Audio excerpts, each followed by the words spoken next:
Hello everyone, আসসালামু আলাইকুম। এই ভিডিওতে আপনাদের সাথে কথা বলবো আপনারা কিভাবে উইদাউট অ্যাপসে নগদের ট্রানজ্যাকশন এটা বের করবেন। সো এটা নিয়ে অনেকেই কোশ্চেন করতেছেন, অনেকেই কমেন্টও করছে, যাদের কমেন্টের ভিত্তিতে মূলত আজকে ভিডিওটা বানানো যে নগদে যেহেতু প্রবলেম হইতেছে, অ্যাপস ইউজ করা যাচ্ছে না, এক্ষেত্রে আপনারা কী করতে পারেন। মানে যাদের অ্যাপস নতুন করে লগ ইন করতে চাচ্ছেন তাদের অ্যাপসটা মূলত লগ ইন হচ্ছে না।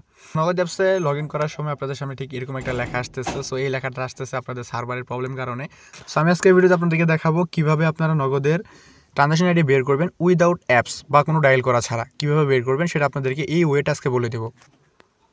শুধুমাত্র তাদের নগদের সমস্যা হচ্ছে যাদের নগদটা আগে লগ ইন করা ছিল না, নতুন করে যারা লগ ইন করতে যাচ্ছেন তাদের প্রবলেমটা হচ্ছে। সো আমার কিন্তু অলরেডি লগ ইন ছিল, সেক্ষেত্রে আমার কিন্তু কোনো সমস্যা হইতেছে না, আমি কিন্তু সবই করতে পারতেছি।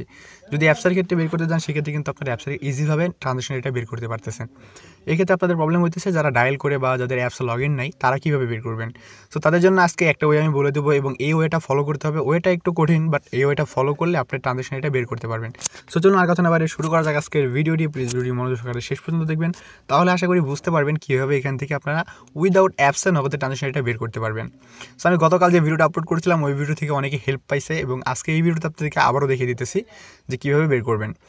সো আমি আপনাদের এখানে যে ওয়েটা দেখিয়ে দিব এটা হইতেছে নগদে হেল্পলাইনে কল করতে হবে এবং কল করে কি বলবেন আমি যেভাবে বলে দেবো ঠিক এইভাবে বলতে হবে, তাছাড়া কিন্তু তারা আপনার কল কেটে দেবে। যেহেতু এটা মোবাইল ব্যাঙ্কিং সেক্ষেত্রে আপনাদেরকে প্রপার ইনফরমেশন দিতে হবে এবং প্রপার ইনফরমেশন না দিতে পারলে সেক্ষেত্রে তারা কিন্তু ফোনটা কেটে দেবে। সো আমি জাস্ট হেল্পলাইনের নাম্বার আপনাদেরকে দুইটা বলে দিতেছি, একটা হচ্ছে 16167 আর একটা হচ্ছে 096 096 16167। এই দুইটা নাম্বার রয়েছে, এই দুইটা নাম্বারে আপনাদের মূলত কল করতে হবে। ঠিক আছে, যে কোনো একটা নাম্বার আপনি কল করবেন। 16167 যে নাম্বারটা, এটা কল করলে অনেকে তারা ধরে না বা অনেক এক কথা কোনো কথা বলে না, কেটে যায়। সেক্ষেত্রে আপনার এই যে বড় লং নাম্বারটা রয়েছে 096 096 16167, এই নাম্বারটাতে আপনারা কল করবেন।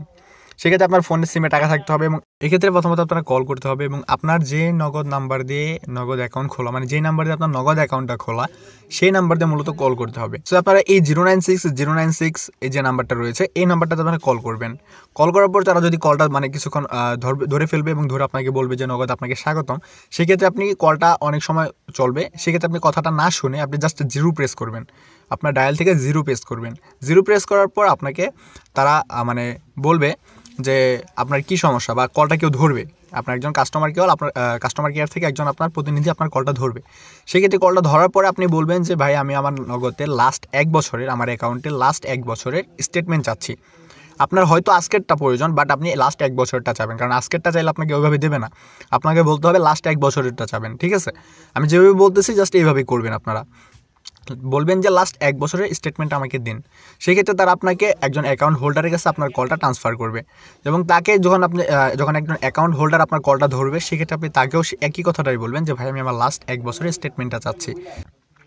সো এখন আপনার কাছে কিছু ইনফরমেশন চাবে যে আপনার ভোটার আইডি কার্ড যে নামটা রয়েছে আপনার সেই নামটা বলতে হবে, যে অ্যাকাউন্ট হোল্ডারের নাম কি, আপনার বাবা মার নাম কি, আপনার জন্ম তারিখ, এটা জিজ্ঞাসা করতে পারে, এতটুকুই জিজ্ঞাসা করবে। সো এই ক্ষেত্রে অনেকেই বলতেছে যে ভাই আমার তো ভোটার আইডি কার্ড দিয়ে নগদ খোলা না, আমি ডায়াল করে নগদ খুলছি। সো এই ক্ষেত্রে তারা কি করবেন, আপনারা হইতেছে যে নগদ অ্যাকাউন্টটা আপনার যে নাম্বারে খোলা ওই নাম্বারটা যার নামের রেজিস্ট্রেশন করা তার ভোটার আইডি কার্ডের ইনফরমেশনগুলো দিতে হবে। কারণ নগদ যখন প্রথম আসে তখন কিন্তু তারা অটোমেটিক নগদ অ্যাকাউন্ট খোলার সিস্টেম করে দিয়েছিল এবং আপনার ভোটার আইডি কার্ডের ইনফরমেশনগুলো তারা অটোমেটিক নিয়ে নিত। যেই ভোটার আইডি কার্ড দিয়ে সিমটা রেজিস্ট্রেশন করা ছিল সেখান থেকে অটো ইনফরমেশন নিত।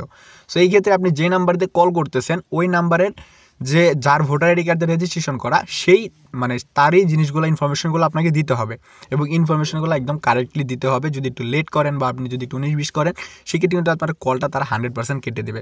আশা করি বুঝতে পারছেন যে কীভাবে কী করবেন। সো ফার্স্টে আপনারা কল দিবেন, কল দিয়ে 0 প্রেস করবেন। 0 প্রেস করার পর আপনি বলবেন যে আমার লাস্ট 1 বছরের স্টেটমেন্টটা দরকার। এরপর বলবেন যে আপনি আপনার কলটা একজন অ্যাকাউন্ট হোল্ডারের কাছে ট্রান্সফার করবে, তাকে বলবেন যে আপনার লাস্ট 1 বছরের স্টেটমেন্টটা দরকার। সেই ক্ষেত্রে সে আপনার কাছে কিছু ইনফরমেশন চাবে, ইনফরমেশনগুলো আপনাকে কারেক্টলি দিতে হবে। এরপর আপনার কাছে আপনার পিন কিন্তু কখনোই জানতে চাবে না, একটা কথা মাথায় রাখবেন, পিন কখনোই জানতে চাবে না। এরপর আপনার কাছে চাবে হচ্ছে আপনার ইমেল নাম্বারটা চাবে। ইমেল নাম্বারটা চাওয়ার ক্ষেত্রে আপনার ইমেল নাম্বারটা দিতে হবে এবং ইমেলেই কিন্তু আপনাকে লাস্ট 1 বছরের স্টেটমেন্টটা পাঠিয়ে দিবে। আরেকটি গুরুত্বপূর্ণ কথা হচ্ছে যে আপনার কিন্তু লাস্ট যে লেনদেনটা করছেন ওই লেনদেনটা কত অ্যামাউন্টের এবং কত তারিখে করেছেন এটা আপনার কাছে জানতে চাবে। যে আপনি লাস্ট 500 টাকা ক্যাশ আউট করছেন বা 500 টাকা ক্যাশ ইন করছেন, আপনার কাছে এইটা জানতে চাবে যে ভাই আমি লাস্ট আমার অ্যাকাউন্ট থেকে 500 টাকা ক্যাশ আউট করছি বা আমি 500 টাকা সেন্ড মানি করছি বা আমি 20 টাকা মোবাইল রিচার্জ করছি। সো এরকম যদি অনেকের হয়তো বা অ্যাকাউন্টের লাস্ট লেনদেন হিসাবটা মনে না থাকতে পারে, সেই ক্ষেত্রে আপনারা একটা মোবাইল রিচার্জ করে সেই ক্ষেত্রে আপনারা মনে করে নেবেন। মোবাইল রিচার্জটা কিন্তু আপনি ইজি করতে পারবেন, *167 ডায়াল করে আপনার নগদ ইউজ করতে পারবেন। সো অনেকে বলতেছে নগদের নাকি লেনদেন হচ্ছে না। ভাই আমি লেনদেন করতে পারতেছি, আমার লেনদেন কিন্তু হচ্ছে, সেখানে লেনদেনের ক্ষেত্রে কোনো প্রবলেম হইতেছে না, আশা করি বুঝতে পারতেছেন। এবং আপনারা এই একটা ওয়েতে আছে, যাদের নগদে অ্যাপসে লগ ইন হচ্ছে না, তারা এই একটা ওয়ে ফলো করে আপনারা আপনাদের ট্রানজ্যাকশন আইডিটা বের করে নিতে পারেন।